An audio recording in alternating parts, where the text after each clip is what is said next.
Hi, those that are joining. We're just going to wait a minute as people come online in what is quite a chilly day down here in Melbourne. I'm at my parents' house though, which is very warm and cozy. So I hope you've got a cozy spot that you're joining us from, and that you have a cup of tea or a glass of wine or something to accompany you through our webinar. As people are joining, I might just get started because we've gone on 6 o'clock.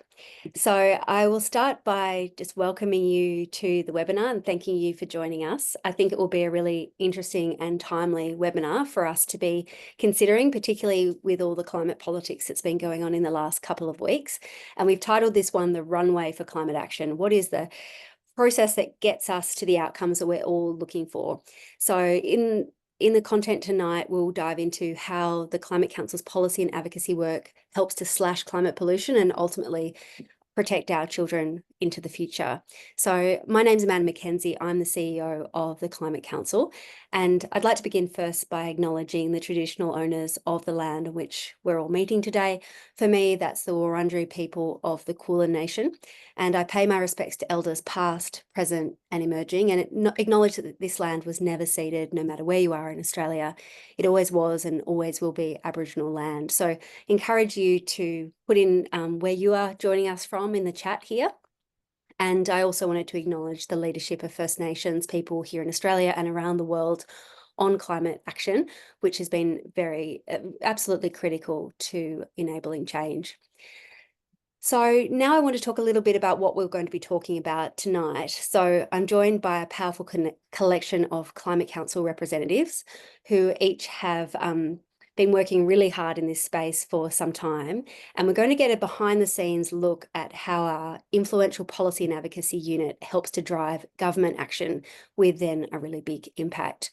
So we're going to go through 4 brief presentations that will give you a deep sense of our strategy, a concrete example of advocacy success, as well as a deep dive into one of our campaigns that's ongoing, one of the big fights of this political term. When you registered, you were asked if you had a question. So those that submitted questions, thank you for that. We've incorporated those questions into the presentation. So hopefully a lot of those will be answered as we go through. But if you have additional questions, pop them in the chat and we'll try and answer them as we go through. And there'll be times where I can ask questions of the panelists. We do have quite a bit of content tonight, so it won't be a huge amount of questions, but there will be some. So get your questions in the chat and I'll try and pull them together for our panelists. So the panelists you'll hear from tonight, Rebecca Smith, who's our Clean Transport campaigner, she'll take us through the recent New Vehicle Efficiency Standards campaign and how we took that from the policy too hard basket to legislation that will halve climate pollution from new cars and vans and utes to 2030. So it's been an amazing policy journey, and Beck will give us the insight into that. We also have Climate Councillor Professor Leslie Hughes, who many of you would know. She's an ecologist, a world-renowned scientist, and a fabulous advocate. As you probably know, she helped found the Climate Council now many years ago. And Leslie's going to delve into the importance of the Environmental Protection and Biodiversity Conservation Act. It's a mouthful of a title, but basically it's Australia's environmental laws. So she'll talk about why we need reform right now. And then Dr. Jen Rayner is going to follow her up as our head of policy and advocacy, looking at the big policy fights coming up. And it will include the work that we've been doing to fix the EPBC laws, the environmental laws in Australia. And first, I'm going to call on Jen actually to take us a step backwards from all of that, the actual campaigning, to talk a little bit about the strategy. How is it that the Climate Council seeks to catalyse change, transform the climate landscape that we are working in, and ultimately help to pass successful legislation through the Parliament to get pollution down? So I'll pass to Jen to talk a little bit about the Climate Council's theory of change, how we think we can create change in the world, and what we've been focused on. Go for it, Jen. Thanks so much, Amanda, and thank you everyone for being here tonight. It's an incredibly important time that we're in at the moment, as we are no more than 12 months from the next federal election. And at Climate Council, we've been thinking really hard about what it means to make change in this moment, to defend the progress that we've made over the past few years and accelerate the momentum that Australia needs now.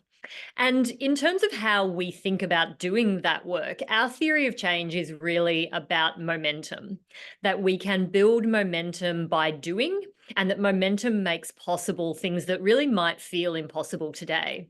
And I want you to think back a couple of years to where Australia was prior to the last election, prior to Australia's climate election, and think about what felt possible in that moment.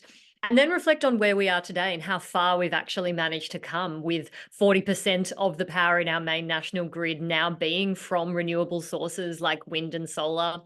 1 in 3 homes about already have solar on their roof, so they're really embracing those opportunities.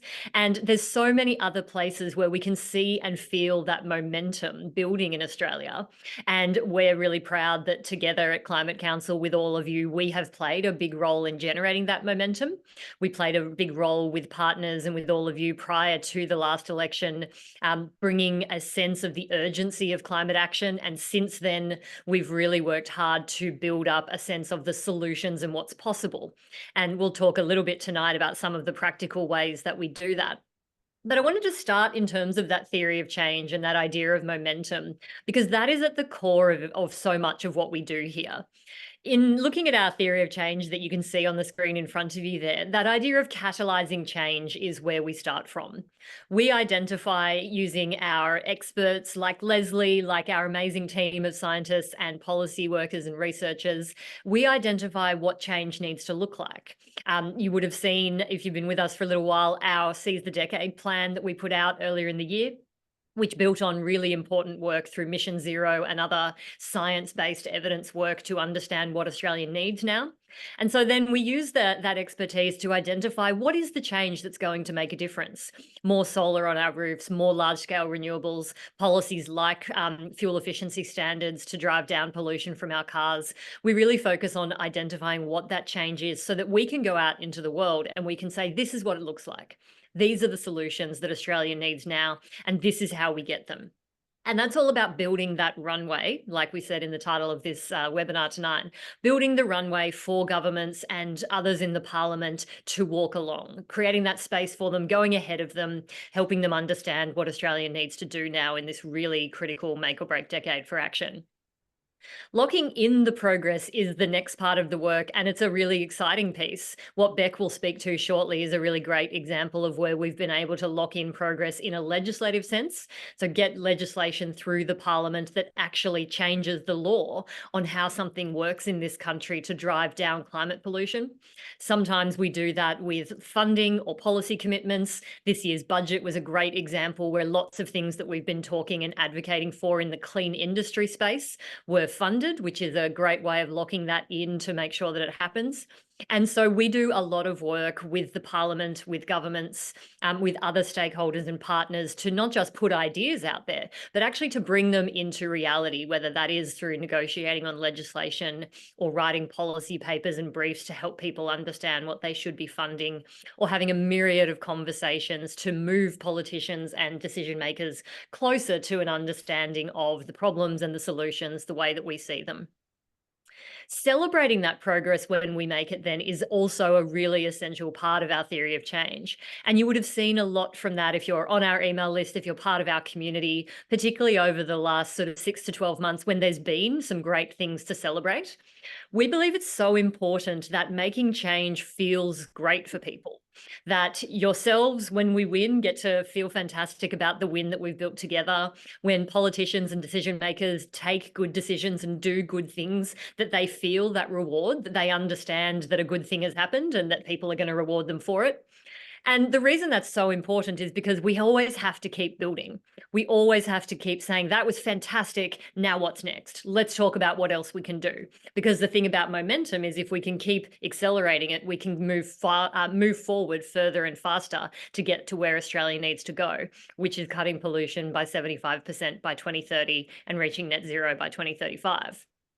So this theory of change is really closely embedded in all of the work that we do at Climate Council from our policy and advocacy unit, and it builds on the broader theory of change that sits right across our organisation about what our role is in the political conversation, in the policy conversation, and in change making in Australia, really.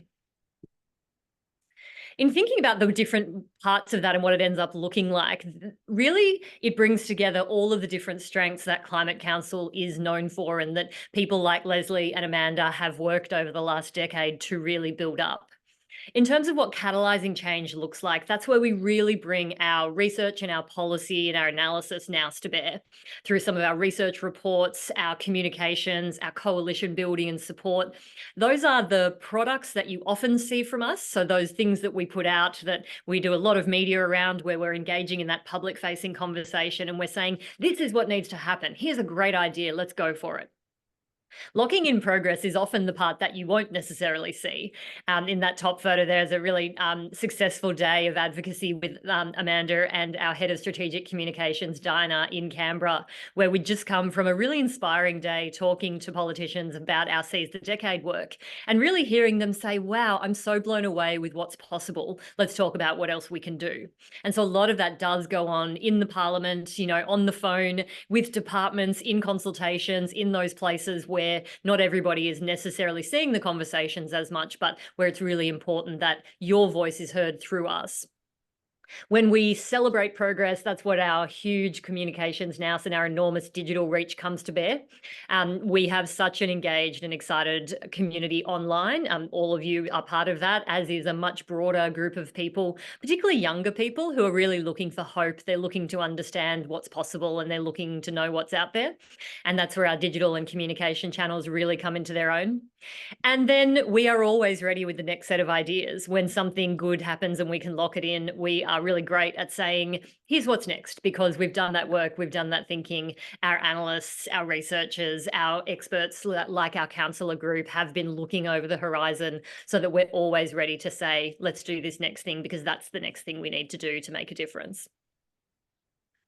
And so we take on fights that really matter.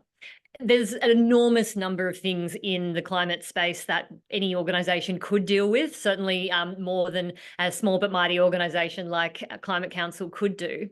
But so when we're looking at the fights and agendas we're going to take on in our advocacy and policy team, some of the things that we really think about are how we can slash climate pollution directly this decade. So we want to work on things that we are successful at and pollution goes down. There is a straight line between that action and pollution going down, because this is the make or break decade and we don't have any time to waste. We're also really interested in things that can be ratcheted up over time as the appetite from the community and decision makers increase. You may have seen from us some of our advocacy around the Australian climate targets a few years ago, or policies like the safeguard mechanism, where what got locked in was not perfect initially, and there is more work to do over time that we are continuing to advocate on. But the structural architecture that gets built there to build on over time gives us a lot of scope to keep building ambition and keep building what's possible. We also really want to lay the foundation for things that accelerate action. So we're going to do a lot of work over the next 12 months on Australia's clean energy system, because getting a bigger, cleaner grid and more solar on everybody's roof is a fantastic way to help decarbonise the rest of Australia's economy. So we're always trying to think, what do we need to do now in order to be able to do the next thing? We know that Australia can keep thriving through this clean energy and decarbonisation transition. And so we're always looking for the great opportunities to grow more good Aussie jobs, because we know that decarbonisation is going to be fantastic for people in our regions who might get new jobs in clean manufacturing or clean energy, great for people in our suburbs where businesses will have lower energy costs. There's just a lot of opportunity in all of this for Australians to have great jobs. And so we really want to prioritise that in the work that we're doing. And we want to make sure that this transition that we're going on and that we're well down the journey in delivering is really fair and really equitable for everybody, because that's so important, that we're not just building a cleaner Australia, but we're building a better one. So I hope that gives a little flavour of how we think about some of these issues. I'm really excited to have the chance for then members of our team to talk to you about what some of that looks like in practice. Samantha. Thanks, Jen. That was great. And I think it's a really good overview of what our theory is in terms of how we create change in the world. And we'll hear a little bit more from Beck in particular about how that manifests concretely on the ground. Can you just elaborate a little bit on how we pivot with our strategy? The last 2 weeks, everyone would be well aware of Peter Dutton's comments around their nuclear policy, as well as Paris and other things, which indicates essentially that Peter Dutton sort of pulled the mask off, that he is not serious about climate action, and that will be where they continue toward the election. And I know you and I have been talking a lot about this in the last 2 weeks. Tell us a little bit about how we will pivot in response to something like that. It's a really important point. And I think one of the things that we really aim to be at Climate Council in all of our work is incredibly agile. So when a situation changes, when an environment changes, we are ready to do the things that will be most impactful in this moment. And I think one of the good examples of that is the thinking that we've been doing over the past couple of weeks about what the conversation between here and the election really looks like. Because now effectively we need to do two sets of things. It's really important that we keep building on the progress that Australia is making, and that we talk to all parties that will be represented in the next parliament about the things we need to do next. So that goes to the catalysing change, locking in progress, and continuing to build that cycle of action and progress with people who are keen to do it. But there is also a really important piece about locking in progress, which means not backsliding on any of the progress Australia has made, not allowing wrong ideas or fantasy plans to take Australia backwards, not allowing the momentum that we have at the moment to be derailed by claims and suggestions, which we frankly just know are old hat. They are the past conversation and they're not where Australia is now. So we are focusing our work to think not just about the catalysing change bit and what we keep telling the story about, but what it will take to lock in the progress we've made and make sure that that is rock solid for Australians. And that particularly looks like really finding and engaging the communities who are most interested in these issues for them, whichever part of that issue it is. It might be the cost of living benefits that people are really seeing because of getting solar on their roof. It might be the way that more climate action helps to keep them feel safe when their communities have been battered over and over again by unnatural disasters. It might be people in regional communities who are saying, hey, I'm really keen for the job opportunities that are going to be there for my kids in the next 20 years if we embrace these opportunities now. So locking in that progress is particularly about finding the ways to connect the great stuff that has happened, that is happening, and that will happen with those Australians who most need to hear it, so that we can keep moving forward. Great. Thank you, Jen. That was an excellent answer. We're going to now flip to Beck, who's going to tell us about the big transport campaign that we ran over the last couple of years that has resulted with other partners in the new vehicle efficiency standards, which, as I mentioned in the intro, means a halving of Australia's vehicle pollution from those from cars, utes and trucks to 2030. So Beck, tell us about this. Thanks, Amanda. And hey, everyone, lovely to be with you here tonight. So yeah, I'm going to give you a bit of a peek behind the curtain into how we secured our latest climate policy win with all of your help. And as Jen mentioned, there's a lot of different ways that we can tackle climate pollution. So we wanted to explain a bit about why we chose to focus on getting fuel efficiency standards for Australia. So essentially, a fuel efficiency standard is a set of rules that set a limit on how much climate pollution a manufacturer's fleet of new cars can pump out each year. This limit then reduces over time, steadily reducing pollution from our cars. And this is a really important policy to have gotten secured because, first and foremost, pollution from transport is rising and cars are responsible for most of it. So there's a huge opportunity for cutting climate pollution this decade by cleaning up our cars. Additionally, over 85% of the international market is already covered by similar standards. So that meant that we were being dumped with some of the dirtiest, most expensive to run vehicles amidst a climate and cost of living crisis. And getting these standards for Australia had also been talked about for over 20 years and been knocked back each time. So this was a really important one to show that we can deliver good climate policy now, even ones that have been knocked back by previous governments or that industry have squashed before. So in essence, this was really important for cutting climate pollution and for encouraging and securing government ambition on delivering good climate policies this decade. Next slide, please, Jen. So this is a bit of a timeline of our work on the standard. So you can see that essentially the Climate Council entered the chat back in July 2022, and we did so by socialising the need for a standard And then we built on that by producing some foundational pieces of work like reports and policy briefs to really lay that evidence base for our campaigning.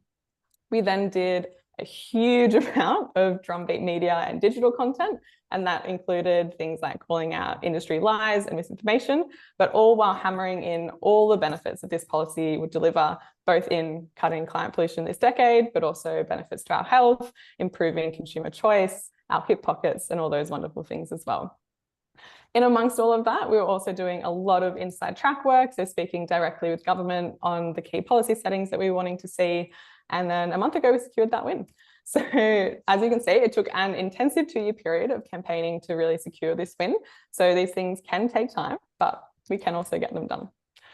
Next slide, please, Jen.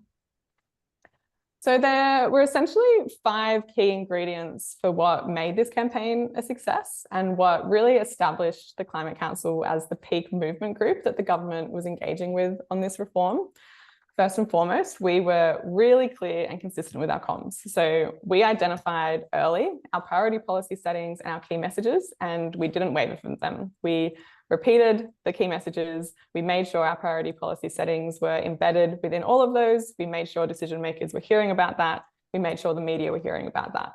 And we didn't let decision makers lose sight of the good that this standard would do for Australians, particularly in and amongst a lot of the industry lies and misinformation that started to get spewed out there. We made sure that decision makers weren't losing sight of the benefits that this standard was going to genuinely deliver to everyday Australians.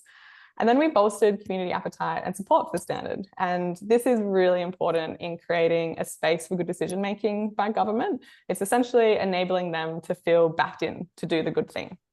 So we did a lot of work in bolstering that community appetite. And then we also smacked down the industry when it tried to spread lies and fear. And not gonna lie, we had some fun while we did it. And then we also had an amazing community backing us in every step of the way. Next slide, please, Jen.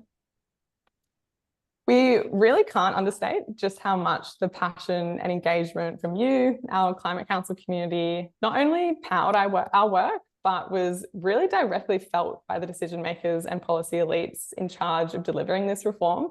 Your emails landed in their inboxes in the thousands. The videos that you shared landed in their ministerial briefing papers as proof of the support for this standard.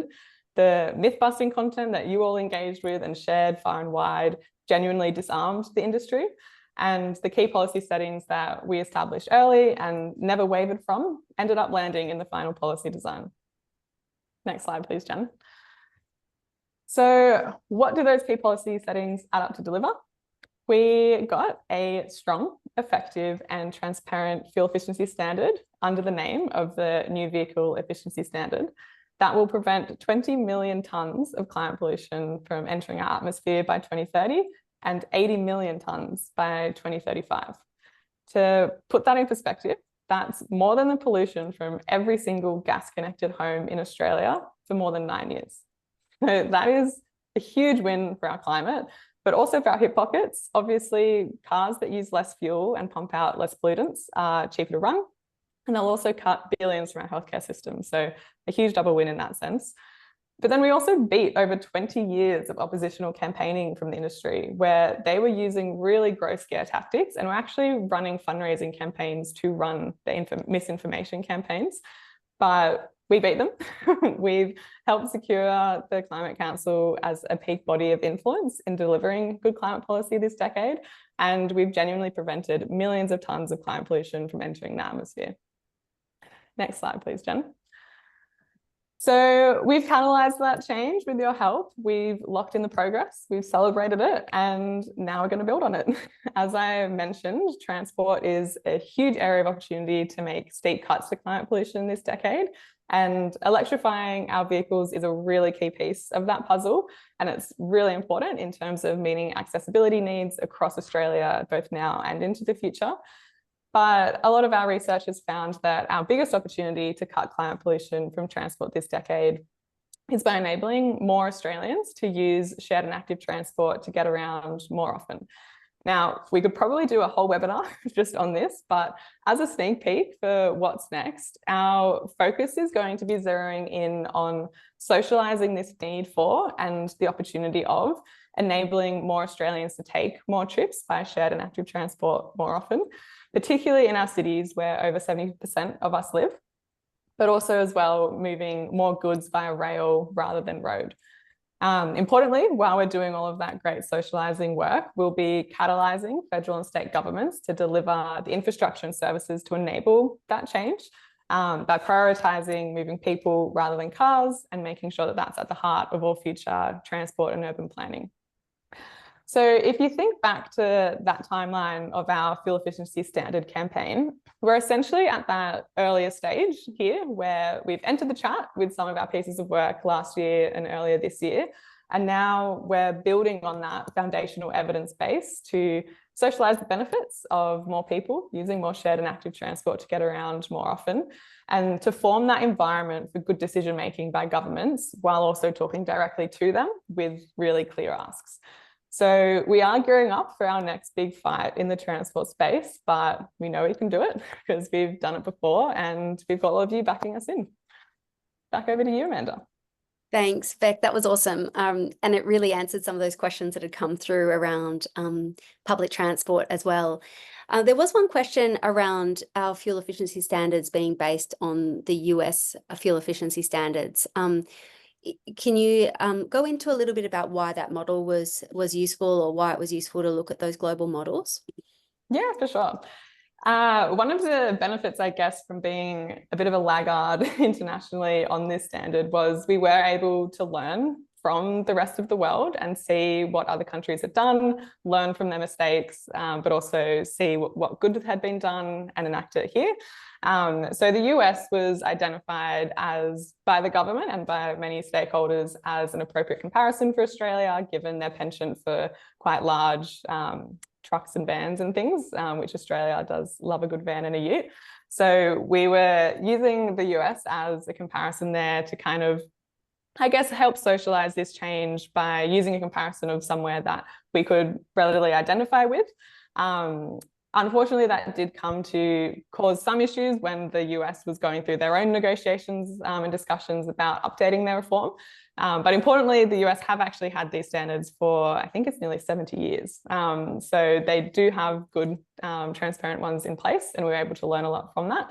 But we actually ended up landing at a standard that was a bit closer to Europe, which was actually even stronger and more transparent. So we were able to kind of take the bits and pieces of policy that would really add up to form a really robust standard that was going to deliver the appropriate things for Australia, given the sense that we've got an Australian public that have a similar driving habits to the US.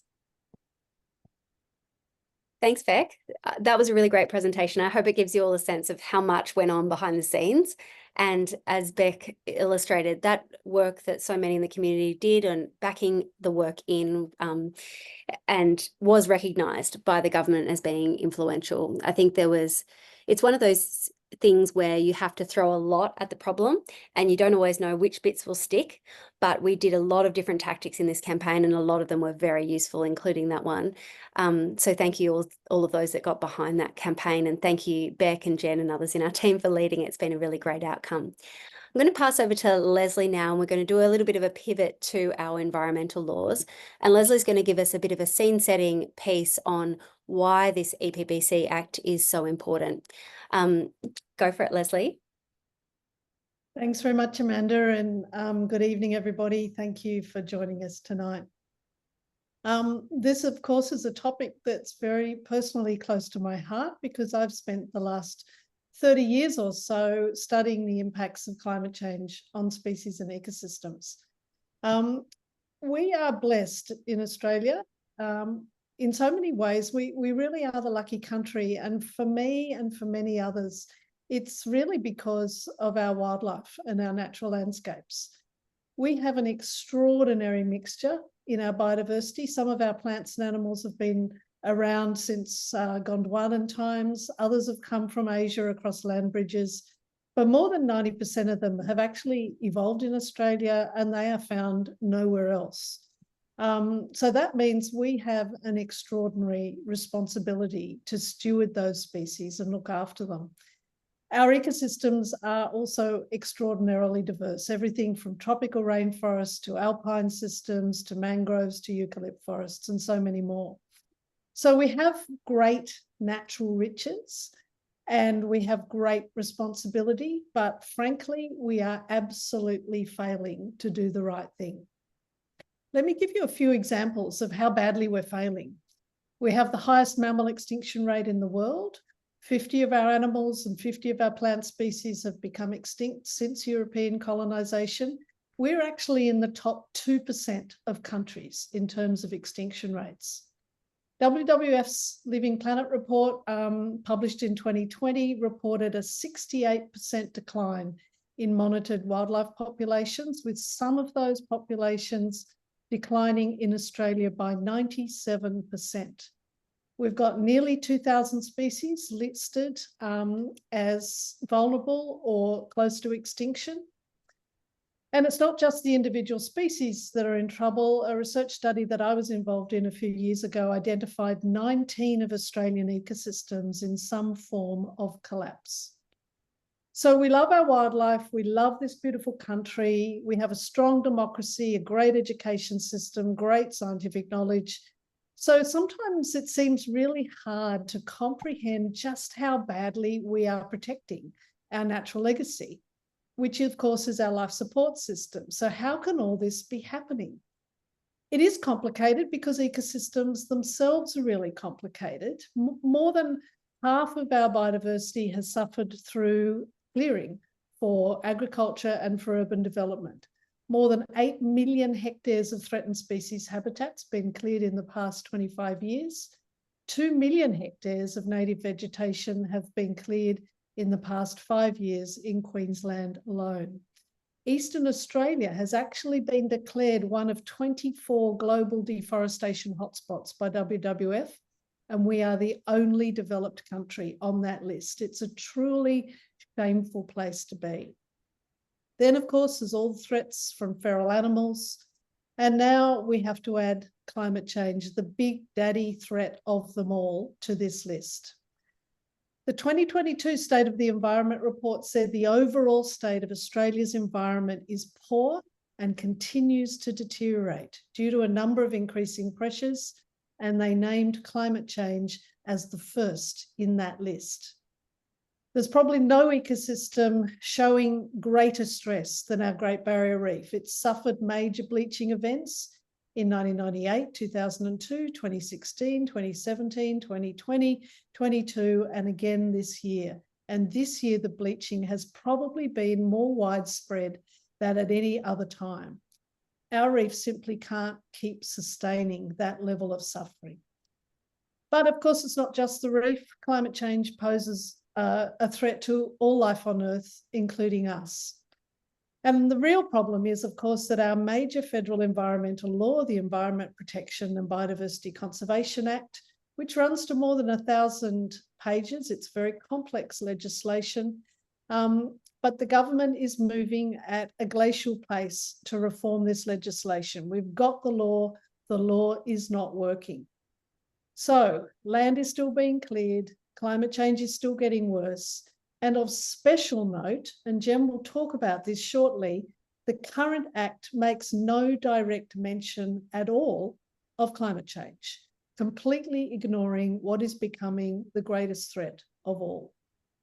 This means that coal and gas corporations are getting away, continuing to develop and extend projects that are causing climate pollution. The required reforms to the national environmental law are actually really clear. We know what needs to be done, and the government is dragging its feet to getting along with it. So now it's back to Amanda and then to Jen to explain how the resources and the expertise of the Climate Council are being brought to bear to try to help fix this huge problem. Back to you, Amanda. Thanks, Leslie, and thank you for your leadership on this topic for many years. As Leslie's illustrated, our national environmental law doesn't address climate change, so we have argued now for some time that it's not protecting our treasured natural places. So it just illustrates how critical it is to make meaningful reforms. I often say in the media, you know, it's 2024 and our environmental laws don't deal with the biggest environmental issue. These laws were made some 20 years ago, so it is absolutely time for reform. So I'm going to pass to Jen now to tell us a little bit about that campaign and what the next steps are. Go for it, Jen. Thanks, Amanda. And yeah, like you, I really just want to thank Leslie for her incredible leadership on this issue over a really long period of time, but also her leadership of some of the work that we're doing around this to make sure that it's always really closely linked to the evidence, to the science, and that we are putting forward the voice of nature effectively when we are doing some of this work. So it's really inspirational to work with you, Leslie. In terms of how we are thinking about this issue, our fundamental problem and the premise of this campaign that we have been running for some time now is that our current national environment law is failing to protect nature from climate change.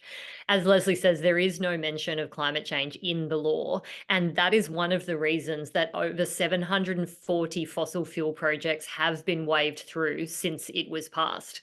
Coal projects, gas projects, oil projects, an enormous number of polluting projects have been given the green light, given the big tick under this law, because it simply doesn't recognise that the harm that comes from more climate pollution is harm that is going to damage nature. The evidence is unequivocal that nature is going to be threatened by increasing and escalating climate change. So really the question is, how fast can we move to get this law changed to protect nature? What we are working towards is an effective national environment law which really properly deals with the threat of climate change to nature. When we were doing the work to understand what that looks like, what's needed, so that we can be that effective catalyst that I was talking about in our theory of change before, some of the things that we landed on as being really important to see reflected in the law are that it can say an efficient yes to responsibly delivered renewable clean energy and clean industry projects that do have community support. We all know that any renewables project needs to deliver for communities, for nature, and for climate, but the ones that do should be able to be given an efficient yes through this process, because at the moment, sometimes the way the system works is meaning that those are taking too long, even where they have clear community support and they are not necessarily going in places that are going to do environmental harm. It is critical that a new law can say a clear no to environmentally destructive projects which are going to cause more climate harm. That means we need to find a way in the law to recognise the climate impact of new coal projects, of new gas projects, so that for the first time, the Environment Minister and the new Environmental Protection Agency that's being set up at the moment are empowered to say no. The climate harm that you will do will harm nature. This law is about protecting nature. Therefore, we are not going to authorise those projects to go ahead under this law. And that would be a huge shift from where we are now, because as I say, this law currently has said yes and waved through 740 fossil fuel projects. We also need to be making sure that as we're reforming this law, that we're putting in place arrangements that are going to work for the long term. It might be another 25 years before we come back and have another go at this. And that we recognise the really centrally important role of communities, including First Nations communities, in making decisions about their natural environments, their local communities.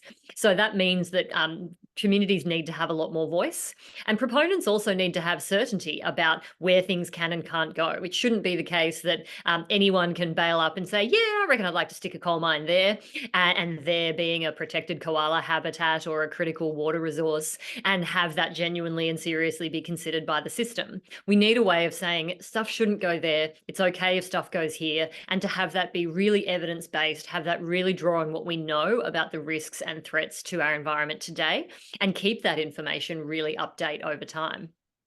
Fundamentally, the goal of all of that is to halt the decline of Australia's environment and actually start restoring it so that we can pass it on to our kids intact, so that our kids can enjoy amazing snorkeling on the Great Barrier Reef, so that they can know what it looks like to see beautiful little baby koalas in the wild, so that all of those precious natural places and spaces Leslie was talking about before are actually preserved for generations to come, because at the rate things are going, so many of them won't be.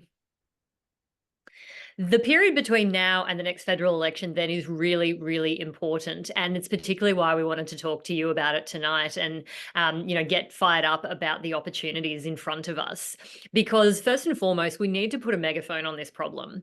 The vast majority of Australians still don't know that the law is failing, and they don't understand how it's failing, or that it's slowing down some of our move to clean energy or continuing to wave through fossil fuels. So we need voices loud out there in the community, talking to decision makers, talking to people getting involved in the conversation online. We are doing that with our own content. You've probably seen quite a lot, including a fantastic video that our digital specialist Daisy did in a koala suit. That's how dedicated she was to getting the message out about the need for a better EPBC law. And we are continuing to take that conversation as many places as we can, online, through the media, inside track, all the places where these conversations should be happening, to make sure that people really know and understand how urgent it is right now that we get a better national environment law in place to really protect nature from climate change. We really cannot wait for this to be a very long, very drawn out process. As Leslie said, at the moment, it does feel like things are moving at a glacial pace, and I'll have more to say on that in a little minute. But we need to pick up the pace, and we need people to understand, and we need people to appreciate what is possible to do now. So we have been waiting quite a long time for the government to move a new law entirely. We've been part of a very long consultation process with the government to do that. But there are actually some bills before the Parliament at the moment which would do one small part of the reform, where there might be a really good opportunity to just fix the gaps right now. Rather than waiting to do this very long, very drawn out process, we may be able to just fix some of the most crucial gaps right now. So that's what we'll be focused on. And you may see from us in the coming few months a lot of engagement about strengthening the law right now, rather than waiting indefinitely for the government to write a whole new law, which it may or may not ever get around to doing. And the last piece, I think, is a really important part of what Climate Council does now through our policy and advocacy work, which is build the coalitions of support across the Parliament to get good stuff done. It's going to need a strong coalition of progressive voices in the Parliament, from the crossbench, from the Greens, from within Labor, everyone who has a strong interest in protecting nature from climate change, everyone who believes we need to say yes to responsibly delivered renewables projects and no to more fossil fuels. Those people are all going to need to be empowered, supported, and enabled to come together and find a pathway to some good law reform. And that is a big focus on the work that we will be doing over the coming months as well. I wanted to just draw your attention to one particular tactic we have done recently, which was on World Environment Day, where we had these full-page ads running across The Age and the Sydney Morning Herald, where an awful lot of people who read newspapers would see them. This speaks to something that in Climate Council we call being an honest friend. So we want to be a friend to anybody who believes that good climate action can and should happen. And we will support any party, any candidate, anyone out there who wants to get good stuff done and is working to get good stuff done. When good stuff is not happening, when governments are not moving at the speed and pace that they need to be to tackle this massive problem, we will also call them out. We will be upfront about that. We will be an honest friend and say, today, you are not doing what needs to be done. In this area, you are not getting the pace and speed to fix this massive problem and deal with this law that we need to see from you, that our environment needs to see from you, and that communities are expecting from you. So this is an example of an approach that we used to really call out the fact that it's not good enough and the government is not moving fast enough to get this done. And I think it's really important that Climate Council is able to occupy that role in the policy conversation, because it's really important as an evidence-based organisation that we speak truth to power, that we say what good is and what good isn't. And so we're really comfortable and really keen when there is an opportunity and whereas there is a need to say this isn't good enough, that we will be brave and bold and we will step forward and say that. But I just wanted to thank everybody so much for the work you have done so far on this particular campaign with EPBC, for what you did on the fuel efficiency standards campaign, for what you've done on all of the different campaigns that we've worked on over the past few years, where we are genuinely making change together.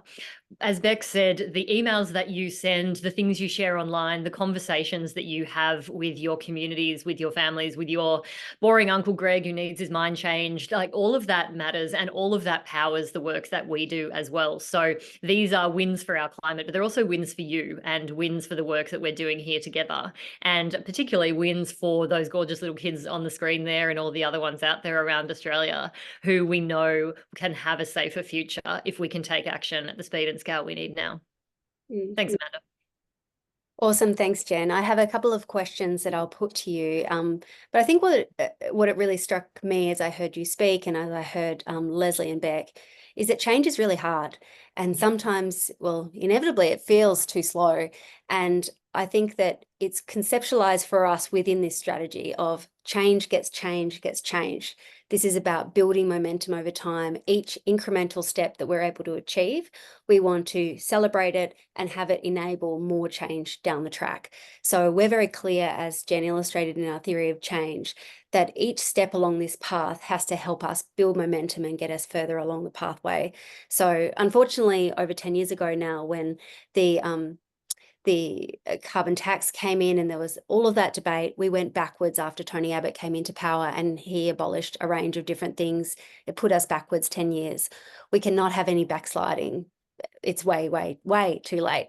So every piece of policy that's achieved, we need to achieve it in a, as Jen described, the language we use is locked in. Each bit of change needs to be locked in and then it needs to be built upon. So it adds dimensions to our political calculus as we go forward. Jen and Leslie, a couple of questions that have come through on the EPBC, and I might start with you, Leslie. One question is about how do we marry up the nature positive solutions, if you like, with the climate solutions? Can you tell us a bit about how they come together? Well, they are absolutely intertwined. The biodiversity crisis and the climate change crisis are absolutely synergistically combined. You know, there's a lot of talk about carbon capture and storage. The best way of carbon capturing and storage is to actually grow a tree. Trees store a huge amount of carbon. So one of the ways that we can tackle climate change is actually tackling the degradation of our natural ecosystems. The healthier they are, the more resilient they are to the threat of climate change, and the more they are helping with dealing with climate change, and that's been called nature-based solutions or ecosystem-based adaptation. So looking after our natural environment is part of dealing with climate change. However, I should also warn that we simply cannot offset all of the greenhouse gases going into the atmosphere from fossil fuels by just growing more trees. That's impossible. So looking after the environment is absolutely an important part of the solution, but it cannot be allowed to be thought of as the only part of the solution. And that, of course, brings up the question about offsets, which I've noticed has been a few questions in the chat. We cannot offset our way out of this problem. We must tackle emissions at their source where fossil fuels are being mined and burnt and shipped overseas and used at home. That's really, really important. So look after our natural environment, absolutely, but we cannot use the natural environment to hide behind to dealing with the source of the problems. Thank you, Leslie. That was it's great that you were able to incorporate offsets into that answer, because it has been coming up as well. Jen, can you explain what the discussion around the climate trigger is and what our position on that? And also within that, because there are groups with different perspectives on the EPBC, talk to our collaboration with other groups, because there's a few questions in there on, are we overlapping with other groups? How do we collaborate? How do we make sure that we are using our resources to the best possible effect? Yeah, absolutely. I think it's such an important point that we can work together, and we should work together really closely with the range of other fantastic climate environment organizations that are out there fighting alongside us to do this work. And it's a real privilege from my position to be able to work with a huge range of great organizations like ACF, like Lock the Gate, like the Places You Love Alliance. Those are some of the partners that we're particularly collaborating with on all this work around the EPBC campaign, because particularly from the nature side of the conversation, those groups have such deep engagement on where the law came from, all of its challenges over the last 20 years, the cases that they've been running, the things that they've been trying to do to really practically improve that over time. We feel really privileged to be able to work alongside those people and learn from them, feed in ideas, and be able to collaborate on designing really good solutions now. This question of a climate trigger is basically about how do we best get climate to be reflected in the EPBC Act or its replacement, if the government ever gets there, in the new nature positive law. Some people have suggested that a good way to do that would be to establish a whole new matter of national environmental significance. So people may know that the Act currently protects 9 specific things, things like protected species and habitats, and it names those things that it protects. And some people have suggested that one way to go about bringing in climate would also be to establish another trigger, as those are known, or a matter of national environmental significance that's specifically for protecting our climate.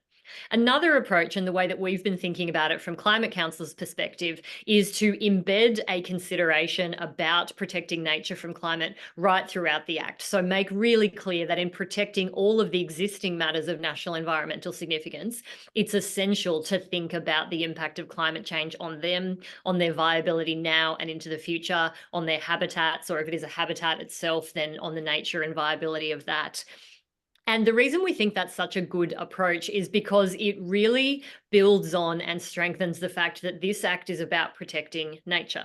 There are other places across our policy architecture where we regulate emissions, and that's not directly the intent of this piece of legislation, but this piece of legislation is absolutely about protecting nature from climate change.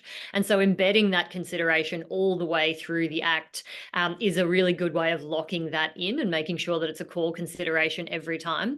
It also helps deal with some of the technical challenges that Leslie was talking about, because it is a very technical act, where case law over time has not necessarily allowed decision makers to see climate harm in the same way that it sees other types of harm, like habitat destruction or, like fracking and that sort of thing.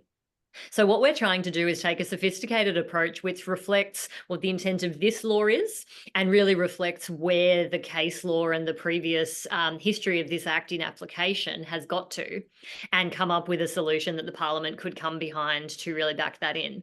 But I think what is really important is, regardless of the model that anybody is putting forward, everybody here is saying that climate needs to be dealt with in this Act. Everybody is on a unity ticket in highlighting that climate is a critical gap, that too many fossil fuel projects are being approved, and whichever model it is that ultimately the Parliament can come together and support, that will be a massive improvement for our climate. Great, thank you, Jen. And I should say that I am on the phone very regularly to the other CEOs of the other environment climate groups, as Jen is as well, and Beck to the campaigners. So there is a lot of close collaboration across each of the different campaigns that we work on. And we, at the Climate Council, we're very keen to always find the Climate Council-shaped hole and find a way for us to fill that hole. There is a lot of holes in the climate debate. The resources around those advocates fighting for change is relatively, well, significantly smaller than the fossil fuel industry, of course. So it's important that we each find our niche, but there are a lot of niches to be filled that are absolutely critical. And we find that with the policy expertise and the advocacy expertise that we have, it's quite a unique set of skills within the landscape of different organisations, particularly being able to back that up with the communications machine that the Climate Council has built over time, both our communicators as well as the Climate Media Centre, which we resource, which supports a whole range of different voices across the spectrum, from some of the legal cases that you would have seen, the Living Wonders case, for instance, a whole range of other ones that we support with their communications, as well as a whole range of farmers and doctors and firefighters, crucial voices to change the communications or the public conversation. We'll come back to a question from each of our speakers to conclude, because we're coming to the end now. But I just wanted to say again, I think on all of our minds is the shifting sands of the climate debate in the last 2 weeks. And I think it illustrates to all of us that this is a fight. Change is really hard. The climate wars absolutely never ended. They'll continue as long as the fossil fuel industry has power, profits, and is hooked into the politics of the day. Just have to look at the tobacco industry and how, vaping has emerged as the next wave for anti-tobacco campaigners to work against. This industry uses the exact same playbook as the tobacco industry. We are up against it. So we have to maintain hope and use hope as a tool to continue to inspire us and work as hard as possible, and to grab onto every bit of change that we get. And as Jen said, lock it in and then keep fighting. But at all stages, this will be a fight. It'll be a fight to continue to maintain the changes that we have made and then make further changes down the track. So we wanted to share a little video with you now. As you may know, I've worked in the climate space for nearly 20 years. And I remember when I first got involved, I thought, surely once everyone realizes how important this will be, surely we'll just all act, and I'll only have to be working in this space for, a year or so. But here I am 20 years later, and I noticed Annette's comment of accosting Tanya Plibersek and telling her, we need to do more. That's exactly what we all need to be doing all of the time. So we're seeing the impact of climate change in a way that I didn't expect to see as quickly in my lifetime, but it is all around us with absolutely deadly consequences. So I'm always thinking about my kids' future, and I feel lucky that I have the opportunity to work on this, because that's absolutely an antidote to the anxiety that I know many, many people feel about the crisis that's around us. But I also feel, as you can probably tell, very hopeful and very committed to fighting this, as I know you are as well. And that's why we work so hard every day, because we know how crucial the issue is, and we feel we can make significant change. We feel we're pretty good at our job. So Jay on our team is going to play a little video for us, and I hope you enjoy it. The things you do for love. The big, the small, the invisible. From our very first breath, it's been your job to keep us safe. But how can you protect us from our biggest threat? Climate change. During weather events,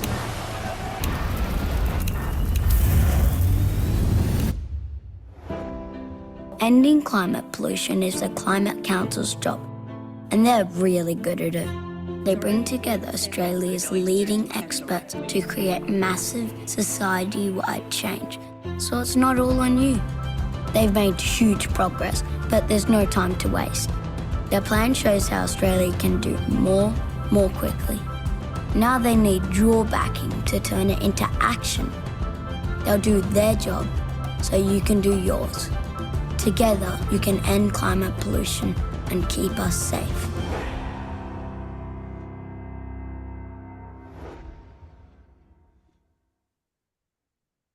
Thanks. I hope you enjoyed that. And it illustrates what we think is a really important message to bring back why climate change matters to all of us so much. This is about protecting the ones we love.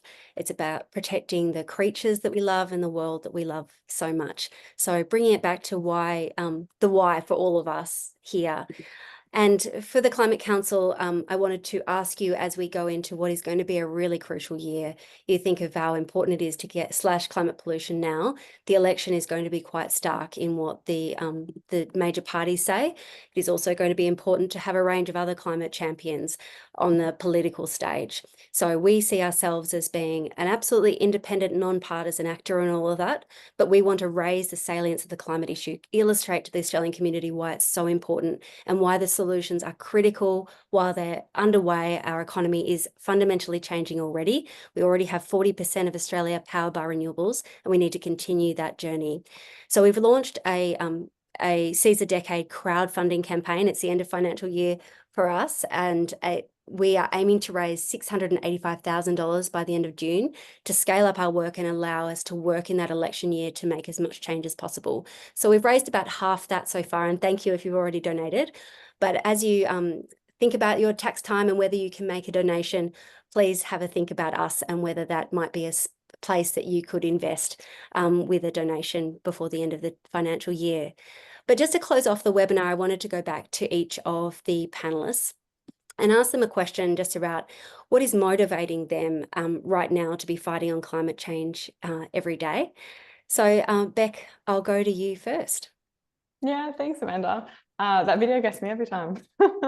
I think, yeah, for me, it's definitely about securing a better future for future generations, but also selfishly at this point in time, it's also about securing my own future.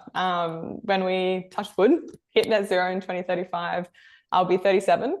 And yeah, I want to be living in a world that I feel safe in and confident with the direction that it's heading. I'd also love to be having a young family at that time and want to be able to look my kids in the eyes and say that I helped steer the world essentially off a collision course and onto a cleaner, safer, more prosperous one that we'll get to enjoy together. So yeah, that's what's really fueling me at the moment. Thanks, Beck. That's really beautiful. Jen, what's your reflections? I was driving home from school with my son the other day, and he had seen something, I think something of Peter Dutton in the news that day, and he was quite upset. And he, you know, he's in year 8 now, so he's pretty conscious and starting to really engage with the world around him and what's going on. And he was really upset about what was happening and what he'd seen that day. And I said to him, yeah, well, mate, you know, do you trust me? And he said, yeah, of course I trust you. And I said, you know, do you trust Amanda? Because he's had a chance to get to know a bit about Amanda. Yeah, I trust Amanda. Right. Well, people like me and people like Amanda are doing absolutely everything we can to make sure that we deliver a better future for you guys, that people who don't want to see Australia take these steps don't get to win in the conversation, and that we do everything we can to turn this really terrible and shitty situation around and deliver the brighter future that we all know is possible. So I want you to believe in me, mate. I want you to believe in Amanda. I want you to believe in the people who are doing what we can for you today. And I want you to hold on to that. And it was just really lovely to see his face kind of change, just like to see some of the weight relax in his little shoulders and just see him go, yeah, no, we got this. And so I like to hold on to that, to think it is hard, but we do got this. That's beautiful, Jen. And Leslie, to close us out. Well, you know, I became an ecologist and a biologist because I just loved being in nature. I became a climate change ecologist because I was frightened about the fate of that nature. And then I had 2 children. And like you said, Amanda, and like Jen referred to, and Beck as well, we fight for our kids. There's nothing that we'll fight for more.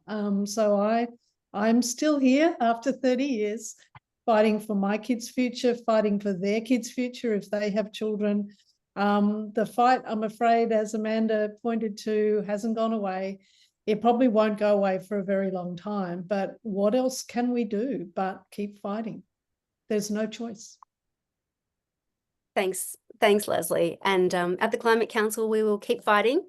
And thank you so much for your support in helping us to do that every day. It certainly has always buoyed me to have such a big community of people backing us, particularly in the very dark days of sort of 2013, 2014. But as we go forward, I'm sort of pleased, I suppose, that the coalition's mask has come off and it's revealed that it is clear that they remain anti-climate at this point. That's not true at a state level, thankfully, but at the federal level, we have a big challenge. And so we will keep fighting every day. So thank you so much for being part of the webinar. Thank you, Leslie, Beck and Jen, for your insights. I hope they were very valuable to everyone in the audience. And stay with us on this interesting and exciting journey. Thank you. See you soon.